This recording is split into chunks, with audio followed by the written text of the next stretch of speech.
Hey everyone, this is Mr. Isometric and welcome back to part 2 of our multiplayer game tutorial series. In this video we are going to make the base game as I said in my previous video. So if you haven't checked out my previous video, do check it out, because in that video I have told you on how you can connect Photon Pun library with Unity and then how to connect that library with VisualScripting. So to do that we have a little script over here, and this is all we need, so do check it out. So now let's get started with making our this base game. So I have this sample scene. Let us rename this sample scene to something like lobby. Okay, let's reload it, and then let's go Control D to duplicate it, and then we will just rename this one as main game. Okay, so now that we are inside the lobby, we will create a new canvas. In that canvas, let us set this to scale with screen width. I just set UI scale mode to scale with screen width. Select the canvas, right click, and then add in a panel which is over there, and this panel will not have any sprites. You can add a sprite if you want to, but I'm not doing it. I will disable the alpha channel, and then I will make this something a little bit something to red. So now let us add in our two buttons to join and create a room. So go to UI, and then we will just add in a simple button. We will name it as join, and then we will click over here and then hold down Alt and then click over on the left side of the screen. This will just anchor it to the left side of the screen, and it will not go beyond that. It will always stay on the left side. So now let us position it somewhere, anywhere we want. I want it to be over there. I will increase its height. Change the UI any way you want and how you like it. So I'll just go into the text, and then I will change it to join. Increase the font something like 40. I think 40 looks good. You can also change this to bold, and then once you are happy with that button, you can just Control D to duplicate it and then drag it down till over there. Press F2 to rename this, and we will rename this to create.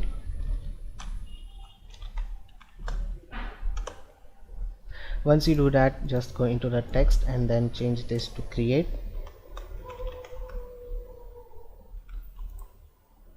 So now we got our join and create button. So Control S to save it. Again click on the canvas and then right click. We will add in a input field. Let us rename this input field to something like join input. Now let us do the same. Click over here and then hold down Alt and anchor this to the left side of our screen.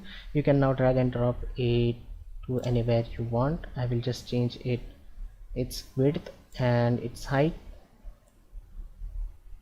to something like that, and then you can just open this up. Click on the placeholder and then align it at the center. These are all optional, and the way you want to do it, you can do it. So I'll just make this something like 22, and over here in the enter text I think it is way too small, so I'll just increase, sorry, not over here but in the join input I will increase its width, and let us bring that over to more to the left. So now what we will do, yeah, placeholder, change its text to something like enter room name. I can make everything bold and italic. Okay, everything looks good. I can also make this, I think it is better that way, or let us make it a little bit more bold. It already is anchored, so do the same changes to your text as well. So 22 bold italic, So I'll just make this as 22. Align it anywhere you want as per your needs. So I'll just make this as pure black. Control S to save it. Now take your join input, Control D to duplicate it, drag it down till over there looks good, and then I will just rename this button to, oh sorry, input field to something like create input. So these input fields are there for the user to input something in them. I think I will also create an exit button. So Control D, select any one of this button and then just Control D it. Now I will just move it on the bottom till over there, and I want this button to be anchored not on the left but on the center. So once you do that, I will just bring it down. Let us change this button to something like exit. Let us change its text to exit as well. Okay, so now that I am happy with everything, our lobby work is done, and this is all the UI our lobby will have. You can add anything else you want, then you can do that. So now I will go into my main game. Control S to save it. Now I will add in our so now we will make our player. So right click, 3D, and then cube. Let's reset its transform. Let us name this as our player. I think we will also add in a plane, and this will be our ground. So both of them, let's get out of the 2D mode, and both of them, let me just increase the size of our scene so that you can see better. So I already created a materials folder and I made some materials. So for the ground I have this checkers material. I will just increase its scale to something like 30 by 30. This material is very simple. It has the default checkers board pattern, and it is just tiled to 300 by 300. Now we will select our player, and then we will give this player its own material, and let's drag our player up till over there. So now right click on the player. I will add in 2 cylinders as an eyes, and those eyes are just for our visual purpose, so that we know where our player is facing right now. So this cylinder will be something like 0.1 on the X, 0.1 on the Y, and I think 0.2 on over there. So I'll drag it till over there, and then let's rotate it to the 90 degrees on the X. Drag it forwards. Let me zoom in and drag it down till it merges till over there. Drag it till over here. 0.3 or 0.3 sounds good. So I will just now select this cylinder, Control D to duplicate it, and just add in a minus over here, minus 0.3, so it goes to its mirrored location. And once you are happy with the player, you also need to add in another camera for our player. Now I will adjust the camera as per my needs. Anywhere you want, you can just place your player's camera. I will also rotate it on the X like this. Let us grab it on the Y like this, so we get better view of the front as well. So I like this camera angle, and let us rename this to something like player camera.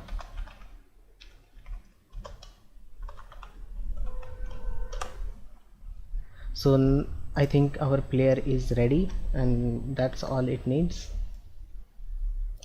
So now what I will do, I will create a resources folder into the asset package, the asset folder over here. Just create a resources folder like this, and it is important to create a resources folder like this because Photon engine will search all its prefab to instantiate inside the game over here in the resources folder. So now we will create our player prefab, drag and drop, and with our player selected, we will now create a player script, and this will be our player movement script. So let us type in machine.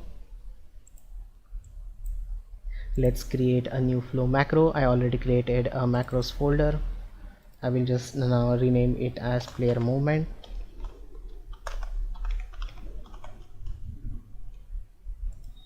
Okay, great. And now for it to work with Photon engine, you need to add some scripts. These are pre-made scripts that comes with Photon. So Photon view, just add that one. And as we are using rigid body on this game object on our player, which I think I haven't added yet, so I'll just add it. So rigid body, let's move this up because I have habit to see rigid body and box collider together. Let us add in a Photon logic. So Photon rigid body view. So what these components are going to do, by the way, checkbox this enable teleport to large distance and synchronize angular velocity. So what this Photon view and Photon rigid body view component does is, this Photon view watches this rigid body view, and this rigid body views watches our player, its movement and whatever it does, and it updates its same movement and everything to the other player's game. So it is basically like an observer, so it is important, so don't forget to add them. Let me just save it again, and now we are going to create our player movement script. So for the movement we will use translate, translate, transform. Okay, so translate XYZ relative to, I want this one. I will set it to local axis from the global axis to local axis by turning it to self, and then we will just delete this start method. Let us plug this update method over here.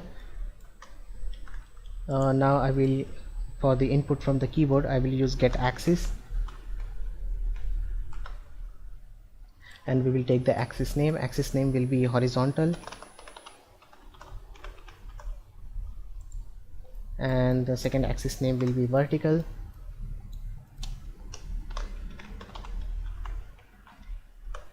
So the vertical component will be for the X and the horizontal will be for the Z. So to move our character front and back, and this will be for the left and right. If you are now able to see, if I select my player and let's turn off the gizmo, as you can see on the top right corner over here, the X is like this from left to right. So the vertical should be the left to right, should be, and for the forward and backwards, which is Z, as you can see, we have the horizontal component, and also we need to add in a multiplier, and you can change this multiplier value, and it will act as an sensitivity of your player. So 1 is, to be honest, too much for this translation, so I will just add in 0.1 and 0.1 over here. And now, as this is a translate option and it is inside the update event, even if you use fixed update, it will still have different speed inside different computer depending on the frame rate. So you can now again multiply this with something like per second.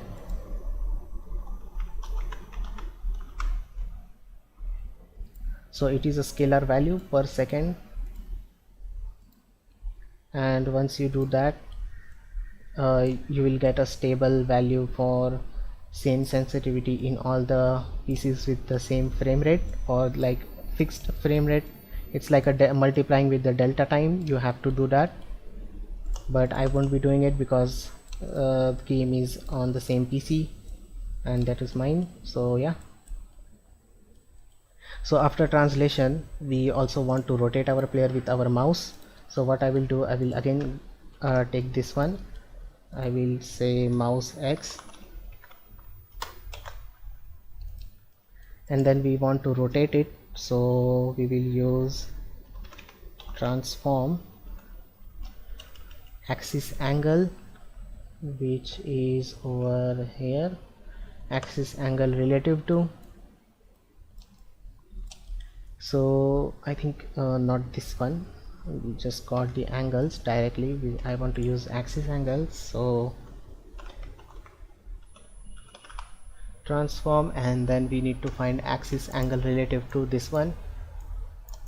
Now let us plug this as an angle over here, the mouse X input, and then the axis on which we want to rotate with our mouse is obviously the Y1. So let us make Y1, and then we will make this as self. Okay, so you also need to have a multiplier over here for the same reasons, for sensitivity and also for per frames per second. I will change this to something like 5, and I think we are good to go. Control S to save it. Yeah, I think it looks great. Now what we want to do is, okay, so there is also one thing. If you'll now watch this closely, if there are two players in the game, then the script will get confused and it will just you will now just start controlling other players as well. So to stop that, there is a function in this Photon view script, which is mine function. So this script will check if that object is mine or not. So we will have an if, so only and only if that object is mine, then and only then I want to control its transform, which is its movement. So I will just plug that over there, and now it looks great. So yeah, Control S to save it, and I think we are done with the player movement script. We now have to add a Photon networking connection. So I think I forgot to do one thing, which is to create a button over here for going into the lobby. So let us now select our we haven't even created a canvas yet, so let us create a canvas, and inside this canvas we will create a button. This button will be for going into lobby. Now let us select our button and let's anchor it to the top right corner over there. We will now position it to something, sorry, not the script, but we'll position it something till over there. Yeah, that looks nice. You can also change its width and height as per your needs. Now I will just change its text to lobby. Let us increase the scale. I can even make it bold. And now we are done with this script, so let us collapse it. Now I think it is better to just start with the lobby scene, because in that way I will be able to explain it better.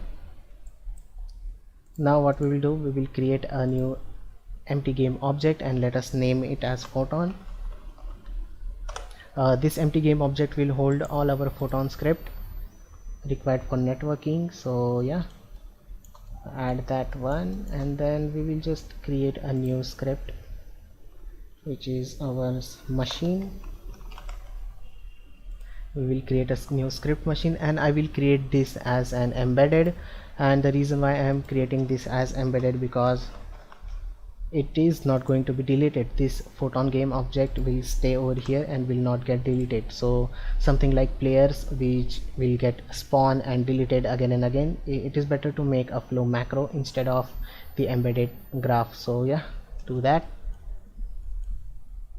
And in the Photon we will need the start method, but I don't know if we will need the update method, so I will delete it. And in this what am I missing something? No, So yeah, I think we will now add our Photon logic. Oh yeah, I am missing something, which is go to the scripts and just drag and drop this script over this Photon script in this Photon object. And once you do that, now we will just open the script. So there are two callbacks over here, on connected to master and on join room. So if you have watched my previous video, then you know what this is. So now let us, in the start method, when our game starts, what we need to do is we need to connect to the master server. So we will type in connect using settings. So at the start, when our game starts, we want to connect using settings, and we will also set our game version. So set game version, there it is, Photon network set game version, and the game version will be something like 1. Totally depends on you what you want to type in over there. And once we connect to the master server, this event will be triggered, which is on connected to master. So we want that custom event. We will take a custom event node, and then we will plug the same as we typed in the script on connected to master.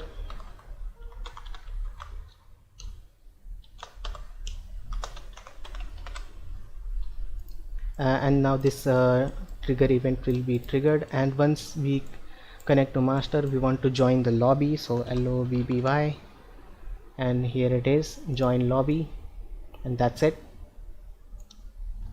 And now that we are inside the lobby, we need to join this, and we need to take the input from this input field, and then we need to join or create a room. So there are two separate nodes for that as well.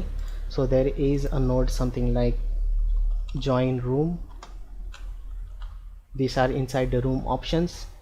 So there is also a one node which says that join or create room, and with this what will happen is, even if you type a name that doesn't exist, sorry, then you will create the room and join the game. But I don't want that. I want user to just join the room specifically with a name, and if he doesn't, then there should be an error pop up, but I don't think that I will do this in this video. So yeah, so for joining a room we need a room name, and to get the room name we need to take it from this join input field. So we will take it from the user. So let us type in input field get text. Okay, so here it is, input field get text, and the input field is join input.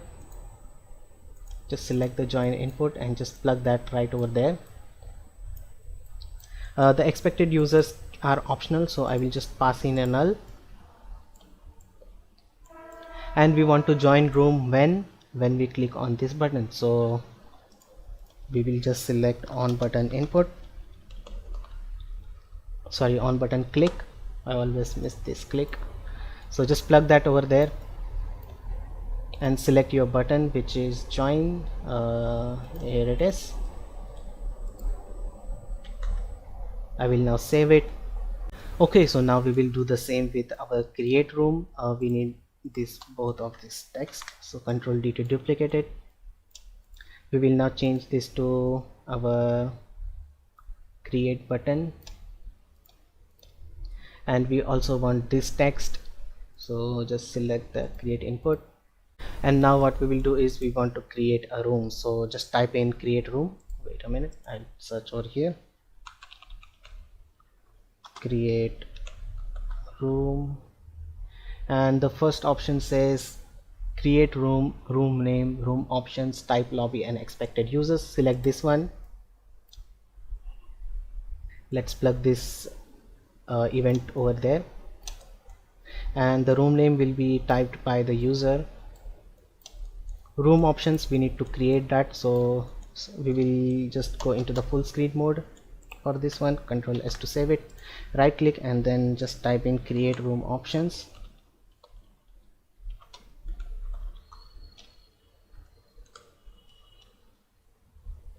There it is, in the create room options. In the room options, just plug that over there,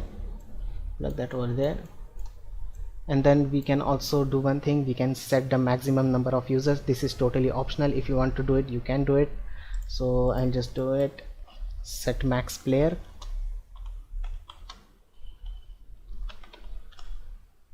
There it is. But as you can see, this room options just stops over here, so we cannot just do this. So what we will do, we will click on this I button and then select this node and click on chainable, remove this I, and then we will just plug this room options over there and plug this flow over there.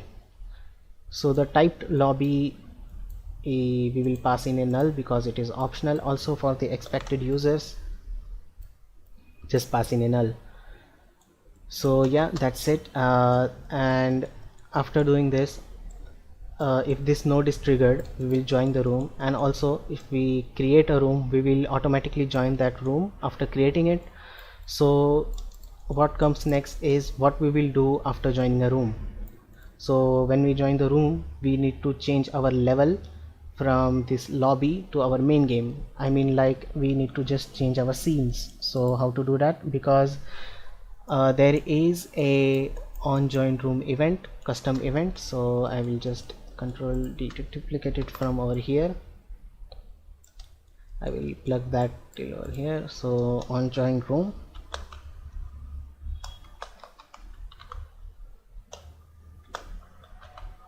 okay. So when we join the room, we need to change the level. I think it is called as load level. You can also do this with the scene manager, but I think it is good to just use Photon network for being safe. And the level name is main game in the scenes folder.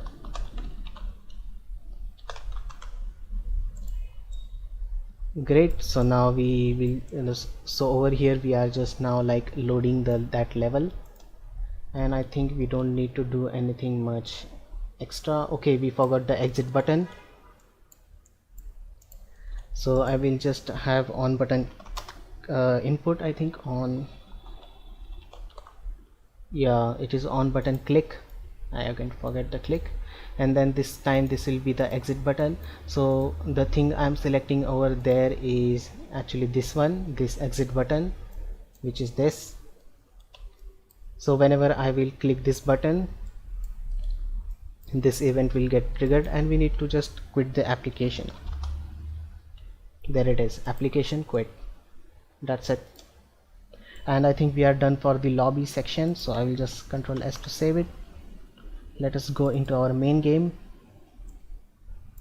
and over here it is, we need to just delete our player from over here, but make sure that it is inside the resources folder. So now let us take our player and delete it from over here. Control S to save it. I think I forgot to disable the player's camera. Yeah, by default this camera should be disabled, and we are going to enable the camera from this script over here.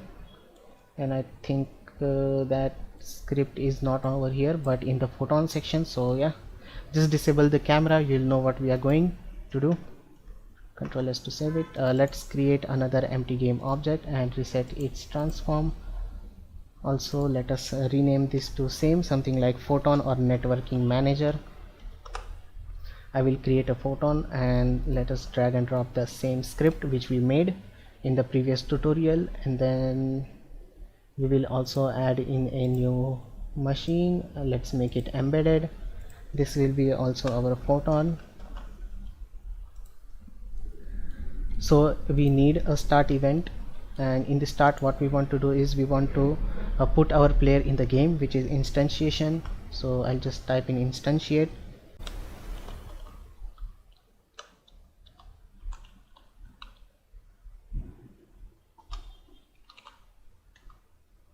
Okay, there it is, Photon instantiate, Photon network instantiate. So we got here prefab name, position, rotation, group, and data. We need this one. Let's plug the start method over here. So whenever this level gets loaded, I want to instantiate something with the prefab name. So our prefab name is player. and after instantiating we want it to be instantiated in the position which is 0.5 on the y and 0, 0 on the x and y. This is in the world position. By the way, you can also use randomize attribute over here, or randomize node, random range node to be specific, which is this one, this random range. You can use anything, float or integer value. Just create a new xyz and plug that over there. I won't be doing that. So rotation, let's pass in a literal. Let the group be 0 and pass null over here because this is optional. So once you do that, if you go inside, let me just click on this lock icon so that my script doesn't get changed. I will go into the prefab, and as you can see, this camera is the child of our player. So, and the instantiated object, game object, is over here. So I'll just drag and drop it over here, child, and then get child index. So index number starts from 0 in the hierarchy, so 0, 1 and 2. So we'll plug 2 over here, and now we will set active, game object set active value, and we will just plug this transform into this game object. Just drag and drop it over there and set the value to true. So our object will be set to true. Okay, now let's go back and Control S to save it. So after doing that, we also need to add a logic for our lobby, this button over there. So let us go again, on button input, sorry, on button click again, I forgot the click. So this is on the Photon, by the way, if you missed it. So just select the lobby button over there, or you can just drag and drop this lobby button like this, and then you can select the button option and then just get anything you want over there like that. Okay, yeah, that's one way to do it. And now when we click the lobby, we need to load the scene, load level with the name. There is also a number option, but I will just go with the name for now. So let's go into the scenes, and as you can see, we need to load the lobby. So I'll just plug here LOBBY, okay, the scene name. Okay, now Control S to save it, and when we click on this button, our lobby will be loaded. Great, our main camera is over there. It's not watching anything. I think we just resetted our main camera's transform. So let us give it some transform. So make it 0. Let's make it up in the Y like this. Yeah, that's good. Control S to save it. We got the canvas in which we only have a lobby. You can add anything else if you want to, but I won't be. And I think our game is ready for testing. Is there anything we want to do else? No, I don't think so. Oh yeah, I think let us go into the file and go into the build settings. Let me just delete everything to show you from scratch. So if your folder is empty like this, then all you need to do is just drag all the scenes over here, and you need to make sure that your lobby is at the top and not the main game. You can drag and drop them like this, and as you can see, they have a number on their side. This is the index number, and you can also use this index number for instantiating anything load in the load level. So there are two types of load level by name and load level by number. So I think you have to plug this number over in the numbers tab over here, okay, if you choose the number node. Yeah, so main game lobby is on the top, and then main game. Let me just close this again, Control S to save it. Let's go over inside the lobby. Okay, great, Control S to save it. And now I think we should first test it out over here. So I'll just click on play, and then we will type in a name. Let us see, AAA. Nothing happens because none room is created with that name. I will plug same over here with AAA, and then let's create it. And then we have joined our game, and as you can see, my mouse can control my player. My player is moving in the weird direction. Okay, so I am now pressing A and D and it is going front and back. So let us troubleshoot this first. So let us go into our main game and let's select our player. So let us select our player script and edit graph, and over here let us invert these inputs. So this goes into the Z and this goes into the X. Let us plug that over there, move it down, make it a little bit cleaner. Sorry for that.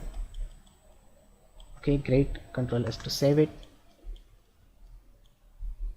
Once we do that, I think I want to do one more thing, which is I want to lock my cursor. So right click and when this keyboard input, so whenever I will press the W key on my keyboard, I want this to be locked, my cursor to lock. So set lock state, and then set lock state to locked, and we are done. And now we will do the same, Control D to duplicate it, and then we will use an escape key which is over here from the keyboard, and we will set lock state to confined. Great. And when our game starts, I want to do the same.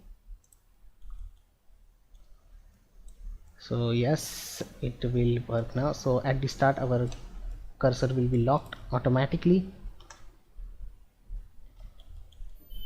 Okay, great. Looks good. So now let us save this and let's again go into the level lobby and test our script. Let us hit play. We will create a room named ZZZ, create, and we have not instantiated our player. I think we have not. Let me just check. Yes, our player is not being instantiated for some reason, so let us check why. Let's go into our main game and in the Photon logic, is there? Okay, so we accidentally removed this event from over there. Great. Control S to save it. Everything is good. Sorry for that. Again, let's go into the lobby and let's hit play. I will create a room named ZZZ. Let's create, and as you can see, I can move my player with my mouse and keyboard. If I press escape and if I click on lobby, I return to my lobby again. So yes, by the way, as you can see over here, cannot connect while disconnected, current state is connected. Okay, great. So now this is a really good error because we forgot to do one more thing. If we go inside our main game and in the Photon logic, we changed our scene but we forgot to disconnect from the server, so just disconnect it.